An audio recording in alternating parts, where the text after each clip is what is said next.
Dahil nga po mga idol sa impressive na panalo ng Golden State Warriors sa kanilang last game sa Los Angeles Lakers, nabigyan pa nga sila ng huling pagkakataon na tumaas pa sa Western Conference bago matapos ang regular season. Pero sa kabila nga po niyan, hindi pa rin naman nga masyadong nagustuhan ng kanilang head coach ang ginawa ng kanilang kupunan kahapon. Bakit? Well, ayon nga po sa naging pahayag ni Coach Steve Kerr sa media, maling game plan nga daw ang ginamit ng kanyang mga players kontra sa Lakers. Gayong sa una pa lang, balak nga po ng kanilang team na hindi mag-settle sa kanilang 3-pointer since dito nga sila nadihado at natalo sa nakalipas na laban. Plano nga po silang magsalaksak sa ilalim ng basket since wala ngang rim protector ang Lakers sa pagkawala ni Anthony Davis. Pero malaki ang kanyang pasasalamat na pumapasok ang halos lahat ng mga binitawang 3-pointer ng kanyang mga malalaro na siyang naging rason ng kanilang pagkapanalo. Samantala, since nagsunod-sunod na naman ang pag-struggle at pagkatalo ng Lakers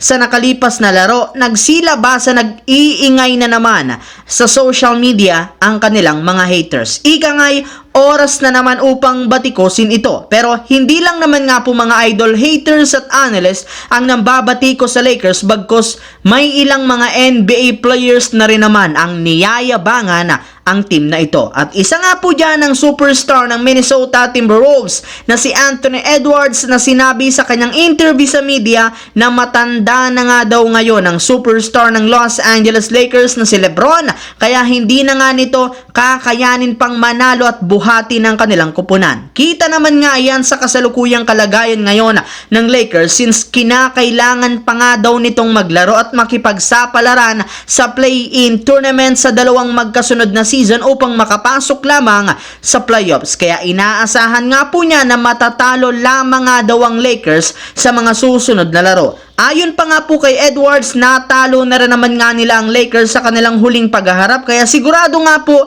na kaya nila itong patumbahin muli kung magkatapat muli sila sa NBA playoffs. Sa kabilang banda, simula nga po mga idol nang makuha ng Boston Celtics si Jrue Holiday nang nagdaang off-season sa pamamagitan ng trade. Sinuwerte nga sila sa kanya since isa nga siya sa mga nagpalakas ng kanilang best team ngayon. Kaya nakapagdesisyon nga po ang front office na hindi nila ito bitawan pa. Sa katunayan, base nga sa pinakahuling nilabas na balita ni Adrian Wojnarowski ng ESPN, nag-agree na nga po ang kampo ni Jrue Holiday at ang Boston Celtics sa isang 4-year, $135 million contract. Pero bago pa man nga po niya nakuha ang ganyang klaseng long-term contract, kinailangan muna nga nitong tanggihan ang kanyang $37.3 million na player option. Para nga po sa inyong kalaman, si Holiday pa rin naman ang isa sa mga itinuturing na best perimeter defender sa buong liga. At sa maganda dyan,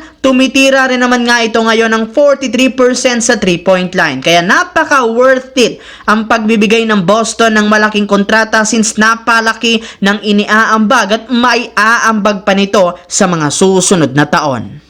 So yun lamang mga idol ang ating bagong video na ating pinag-usapan dito sa aking YouTube channel. Once again, this is your J-Zone TV. Huwag kalimutang mag-like at syempre mag-subscribe. Pindutin ang notification bell sa aking channel para lagi kayo maging updated sa mga videos na pinapalabas ko. Isang malaking shoutout sa lahat mga idol. Maraming salamat po.